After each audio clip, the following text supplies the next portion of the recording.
अस्सलाम वालेकुम। मेरा चैनल परनिया वॉइस में आप सबको खुश आमदीद। सिस्टर, आपसे उम्मीद की जाती है वीडियो को लाइक करें और चैनल को भी सब्सक्राइब कर दें। शुक्रिया। सिस्टर, आज मैं एक नावल के साथ आपकी हाज़िर खिदमत हूँ। चलिए चलते हैं नावल की जानिब, जिसका नाम है तुमसे ही मंजिल और जिसकी राइटर हैं साइमा नूर। किस्त नंबर 2। दिन का 1 बजा था। इब्राहिम की आंख शाहजेब की गाल से खुली। आज रात इनका क्रिकेट मैच था, जो अब से तकरीबन 2 घंटे बाद शुरू होना था। इसी की याद दहानी के लिए शाहजेब ने इब्राहिम को कॉल की थी। इब्राहिम इससे बात करके फ्रेश हुआ और सीधा नीचे आया। Hello, good morning everybody. Marble की स्याह सीढ़ियाँ उतरते हुए इब्राहिम ने नीचे लाउंज में बैठी अपनी फैमिली को एक साथ सलाम किया। सबकी निगाहें इसकी जानिब उठी। कैसे हो साहिबजादे? नहायत ही ग्रेसफुल। रोहील साहिब ने ज़रा सी अखबार से नज़र हटाई और इसे घूर के देखा था। परफेक्ट हूँ अब्बा। इब्राहिम इन्हें जवाब देता हुआ लाउंज के सामने बने अमेरिकन किचन में दाखिल हुआ। अम्मा, नाश्ता में क्या है? इब्राहिम, नाश्ता तो नहीं, अब लंच का वक्त है। लंच में पुलाव और शामी कबाब हैं। फिर भी तुम नाश्ता बनवा लो जुलेखा से। अम्मा ने मसरूफ़ से अंदाज में इसे जवाब दिया था। अम्मा, निहारी का मूड है, मुझे निहारी खानी है, वो किचन से निकलते हुए बोला। रोहील साहिब ने अपने 4 साहिबजादों में से दूसरे नंबर के हामिल सबसे मुख्तलिफ और खूबरू सपोर्ट को अखबार के पीछे से झांका। बेटा, दिन के 1 बजे सोकर उठने के बाद इज्जत से और घर वालों के अच्छे मूड के साथ नाश्ते में जो भी मिल जाए ना, ऐन खुशनसीबी है। अब्बा ने अखबार के पीछे से ही जवाब दिया था। नॉट फेयर बाबा, आपने मुझे 6 माह दिए थे अपनी मनमानियाँ करने के लिए। इब्राहिम अपने अब्बा और चाचू की हर वक्त की रोक टोक से तंग आया तो रोहील साहिब ने इसे कुछ अरसा दिया था कि जैसे चाहे जियो, लेकिन इसके बाद इसे इन लोगों की हर बात माननी पड़ेगी। इब्राहिम ने इन्हें इनका वादा याद दिलाया। याद है, बिल्कुल याद है। शायद तुम भूल गए हो कि मैंने कहा था कि अपनी ज़िंदगी अपनी मर्ज़ी से जियो, ये नहीं कहा था कि दूसरों की ख़राब करो। अब्बा ने शहद में भिगोकर तनज़ किया। अम्मा, क्या मैं आपको तंग कर रहा हूँ? अच्छा, आप रहने दें, मुझे शेक बनवा दें। मैं नाश्ता बाहर ही करता, लेकिन मैच है 2 बजे। इब्राहिम ने अपनी मुश्किल बयान की। बेटा, नाश्ते का मसला नहीं, अब तुम्हें खानी भी निहारी है। बताओ 1 घंटे में कैसे निहारी बनेगी? फिर तुम्हें जाना भी जल्दी है। बस अब्बा, अम्मा, इब्राहिम भाई को वही चीज़ चाहिए जो मौजूद ना हो, जिसे पाना इनके लिए मुश्किल हो, है ना इब्राहिम भाई? वासिक ने संजीदगी से कहते हुए इब्राहिम को देखा। बेटा, ज़रा अपनी उम्र देखकर बात किया करो। गो के वासिक और इब्राहिम में महज 1.25 साल का ही फ़र्क था, लेकिन इब्राहिम वासिक को यूं ही ट्रीट करता जैसे वो बहुत छोटा हो। वैसे भैया, आपके ये जो खूबसूरत लंबे बाल हैं ना, ये मुझे बहन की कमी महसूस होने नहीं देते। वासिक ने कहते हुए इब्राहिम के कंधे तक आए बालों पर हाथ फेरा। इब्राहिम ने वासिक को आंखें दिखाईं। अभी पिछले हफ्ते ही तो अब्बा ने इसे बाल कटवाने का हुक्म दिया था। जुलेखा, इब्राहिम को शेख बना दो, अम्मा ने जुलेखा को कहा। जी बाजी। जुलेखा मुस्तैदी से किचन की तरफ मुड़ी। इब्राहिम बेटा, ये बालों का क्या करना है? कब तक कटेंगे? अब्बा ने अखबार साइड पर रखते हुए इब्राहिम के लंबे बालों की तरफ इशारा किया। इब्राहिम ने वासिक को घूरा था। जो काम वो करना चाहता था वो हो गया था, यानी अब्बा इसके बालों की तरफ मुतवज्जा हो गए थे। अब्बा, अगले साल से पहले नहीं कटवा सकता। इब्राहिम का अंदाज दो टोक था। अच्छा, मिन्नत है कोई? अब्बा ने मुस्कुराकर पूछा था। ज़िद है, इब्राहिम ने दिल में कहा।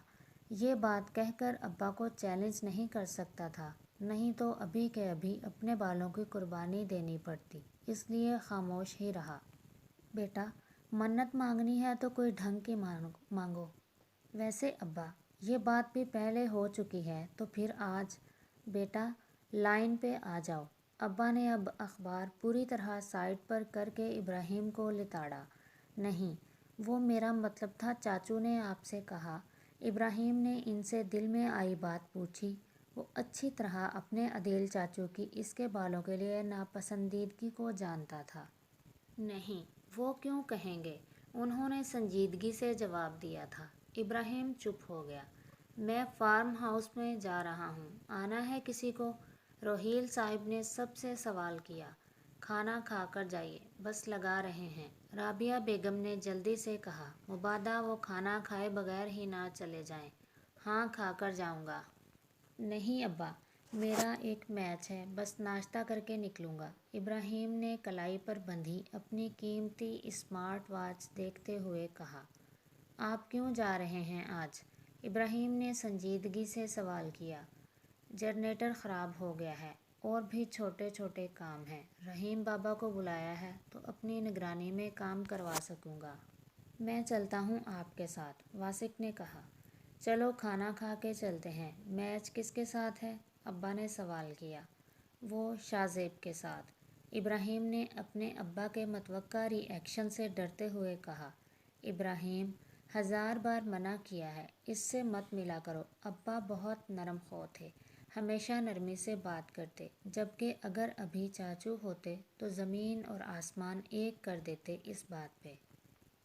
अब्बा, बचपन का दोस्त है, सारी गैदरिंग इससे मुंसलिक हैं, कैसे छोड़ दूँ? इब्राहिम ने धीमे से एहतजाज किया। बेटा, फैमिली से ज़्यादा कुछ अहम है क्या? उन्होंने इससे सवाल किया। अब्बा प्लीज़, फैमिली और दोस्ती के मामलात अलग होने चाहिए, और बासित बिला वजह शाहजेब को पसंद नहीं करता। मैं सिर्फ इसलिए इससे दोस्ती ख़त्म नहीं कर सकता, इब्राहिम ने दो टोक अंदाज में कहा।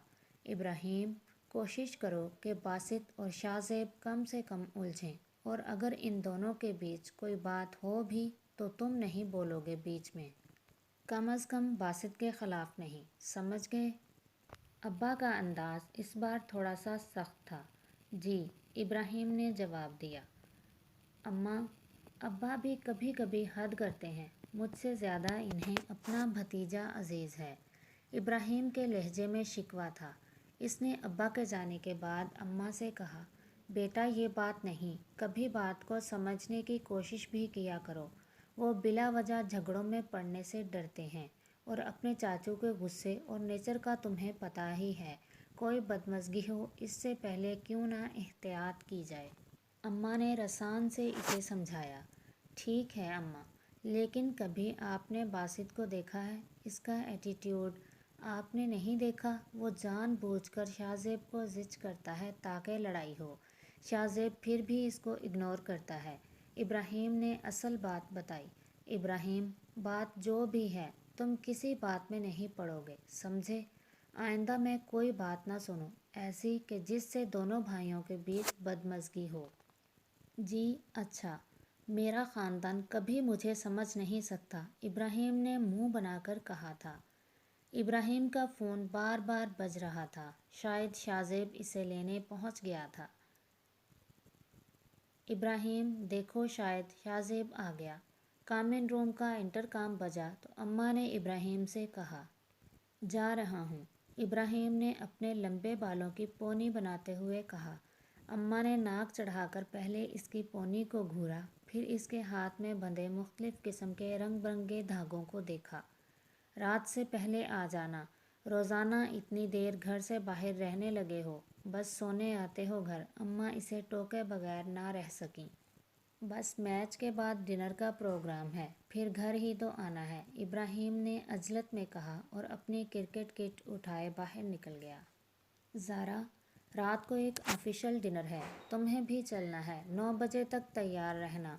अपने पुरताइश खूबसूरत वेल डेकोरेटेड घर के मिडल रूम में वो 7 सीटर सोफ़े पर बैठी किसी किताब की वर्क गर्दानी में मशगूल थीं, जब इसके बाबा की आवाज़ इसके कानों में पड़ी।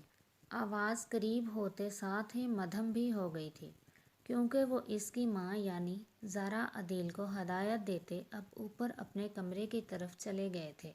मुनेहा ने बेइख्तियार सांस खींचा और किताब की ओट से زارا یعنی اپنی ماں کو غور سے دیکھا۔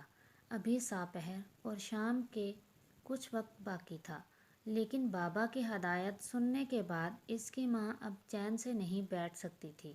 اب وہ جانے تک مختلف تیاریوں میں ہلکان رہنے والی تھیں، وہ جانتی تھی۔ یہ قسط تو پہنچی اپنے اختتام تک۔ بہت جلد ملتے ہیں اگلی قسط کے ساتھ، تب تک کے لیے اللہ حافظ، فی امان اللہ۔